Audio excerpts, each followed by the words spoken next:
Get out. Sorry, man. Okay. Get out! Salut tout le monde, c'est Xavier, bienvenue sur Watch Mojo français. Aujourd'hui on se retrouve pour le top 10 des meilleurs rebondissements d'horreur psychologique de tous les temps. We have to add some twists and stuff. Okay. Some twists. Pour cette liste, on va examiner les tournures d'événements les plus époustouflantes qui nous ont laissés à la fois effrayés et confus. Soyez prudents, des spoilers vous attendent. Est-ce que vous aviez vu venir l'un de ces rebondissements? Dites-le moi dans les commentaires. Numéro 10, Jacob est au seuil de la mort, l'échelle de Jacob. Ladder? Yeah, that's what they called it. A fast trip straight down the ladder. Right to the primal fear, right to the base anger. I'm telling you, man, it was powerful. Dans ce film, un vétéran de la guerre du Vietnam en deuil est victime d'épisodes dissociatifs alors qu'il tente de faire la lumière sur son passé. Tout au long du film, il a des visions horribles qui s'intensifient lorsqu'il commence à soupçonner une conspiration du gouvernement. Dans un revirement choquant, il est révélé qu'il n'a jamais quitté le Vietnam et qu'il vivait en fait ses derniers instants avant sa mort. He looks kind of peaceful, the guy.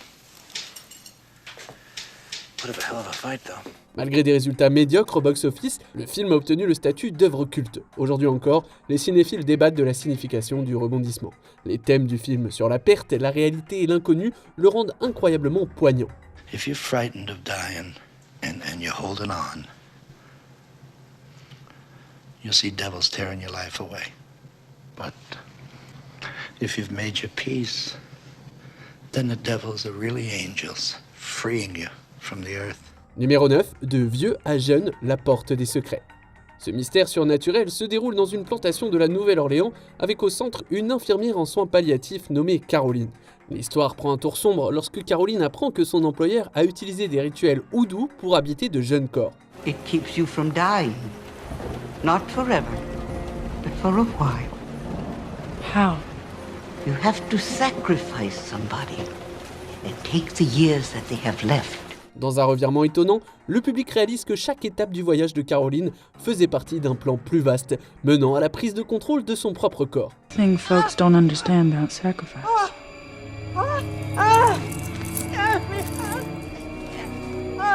Sometimes it's more of a trait. Ce film vous laissera bouche bée dès le premier visionnage. Cependant, ses créateurs chevronnés ont ajouté des couches de mystère qui en font une expérience passionnante à revoir. Chaque visionnage ultérieur révélera de nouveaux détails qui laissent entrevoir l'intrigue. They really loved her. Why do you say that?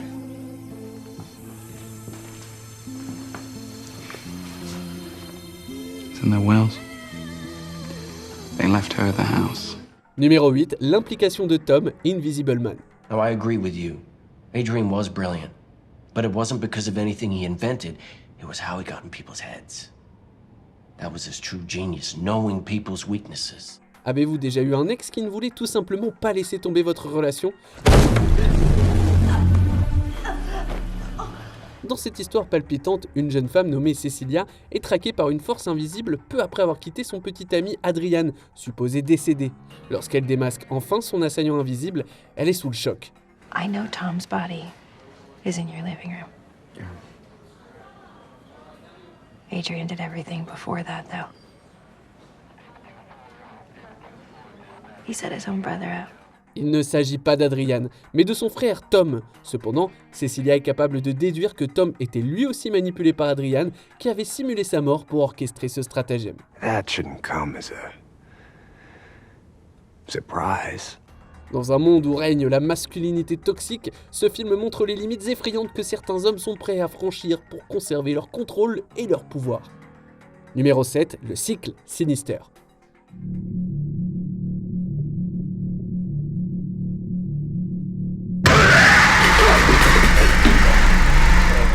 L'un des films les plus effrayants des années 2010, son histoire suit l'écrivain de romans policiers Ellison qui trouve une boîte de vieux films dans sa nouvelle maison. Les bandes documentent des meurtres horribles et il réalise qu'il y a quelque chose de plus sinistre en jeu. The pattern goes back to the 1966 Oregon drownings. Listen, Mr. Oswald, you just moved out of the last house in line. If this guy is still out there, you not only just sped up his timeline, you put yourself in it. Après quelques recherches, Ellison comprend que les meurtres ont été commis par un enfant possédé de chaque famille. Mais il fait le jeu du démon. En déménageant, il plonge sa propre famille dans le cercle vicieux et sa fille devient possédée.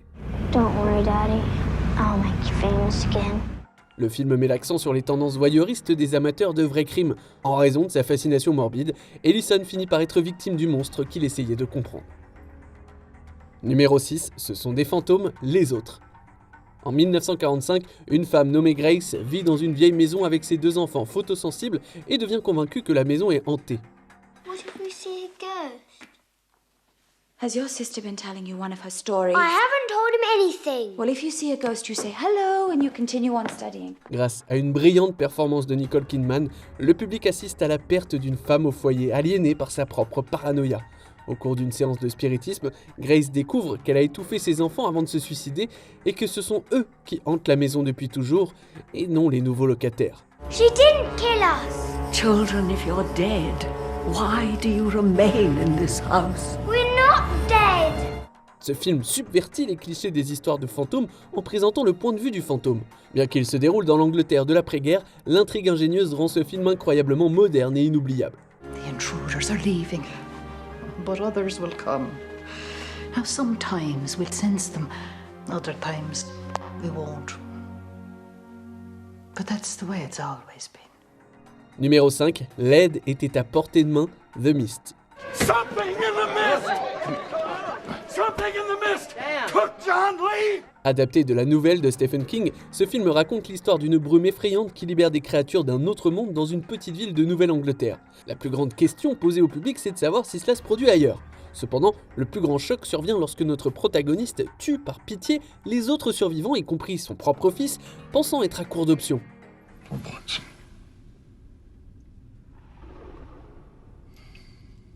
There's 5 of us.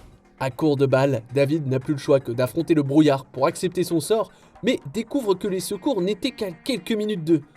Ce rebondissement est brutal et nous rappelle les limites que les individus sont prêts à franchir lorsqu'ils sont confrontés à des circonstances apparemment sans espoir.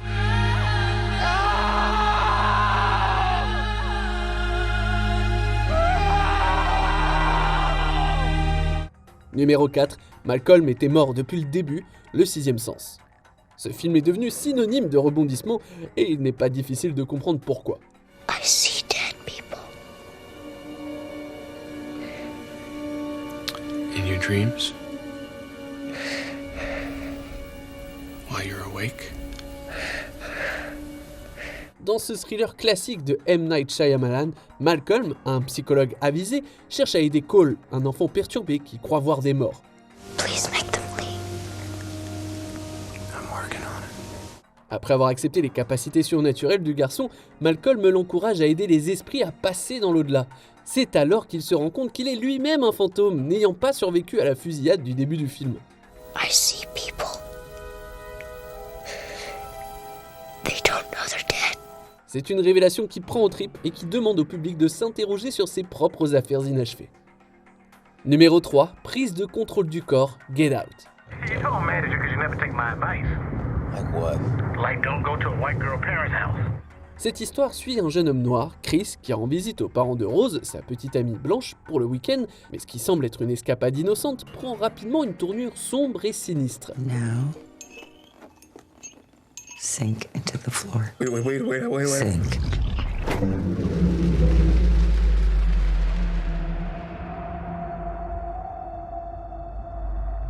Ce film est rempli de rebondissements qui vous laisseront sans voix, mais le véritable coup de cœur survient juste avant le climax, lorsque Chris apprend que la famille a importé des esprits blancs dans des corps noirs. De plus, Rose l'a attiré dans la maison pour qu'il subisse le même sort. Where are those keys, Rose? You know I can't give you the keys, right, babe? Le rebondissement ne met pas seulement en lumière la marchandisation des personnes de couleur, mais il livre également une trahison horrible. On comprend le regain pour l'horreur suscité par les débuts révolutionnaires du réalisateur Jordan Peele. I mean, I told you not to go in that house. Numéro 2, Esther est une adulte, Esther. My name is Esther. What's yours? Lorsqu'un couple adopte une petite fille de 9 ans nommée Esther, des événements étranges se produisent et des gens commencent à mourir. Les sautes d'humeur d'Esther, son étrange affection pour son père adoptif et son comportement général mettent sa nouvelle mère en alerte. Stop! Just stop talking and go upstairs. Go to your room. Stop talking to me like I'm a child. Alors que vous pensiez avoir compris le film, le climax vous offre un rebondissement époustouflant et tellement absurde que vous devrez vous rappeler de fermer votre mâchoire. Call your husband right now. and tell him to get your family out of the house, and then call the police. He won't listen to me. But why? Then tell him the little girl in the picture is not really a little girl. She's a grown woman. Esther, la petite fille apparemment adorable, est en fait une tueuse en série de 33 ans atteinte d'un trouble hormonal qui la fait paraître jeune. Avec ce rebondissement, Esther s'inscrit dans l'histoire du cinéma d'horreur comme l'un des films les plus imprévisibles de tous les temps. On arrive presque à la fin. Nous publions de nouvelles vidéos chaque jour, alors avant de continuer, abonnez-vous et activez la petite cloche et les notifications sur téléphone pour ne rien rater. Numéro 1, Norman est Madame Bates, Psychose. It's not as if she were a maniac, a raving thing. She just goes a little mad sometimes. Ce classique de Hitchcock suit une secrétaire, Marion, qui détourne de l'argent et fuit la ville avant de s'enregistrer dans un motel isolé. Dirigé par Norman, un homme apparemment inoffensif, le motel Bates devient le dernier arrêt de Marion, qui est apparemment tuée par la mère de Norman. Outre le fait que le personnage principal a connu son sort à la moitié du film, les spectateurs ont été stupéfaits de découvrir que Norman avait pris l'identité de sa mère décédée.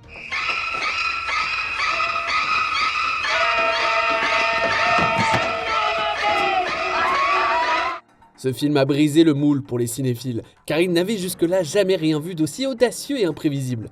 De Halloween à Scream, ce film a inspiré tout un genre de films d'horreur qui perdure encore aujourd'hui. I hope they are watching. They'll see, and they'll know, and they'll say, why, she wouldn't even harm a fly. Que pensez-vous de notre sélection ? Dites-le moi dans les commentaires et checkez ces autres super vidéos de Watch Mojo français.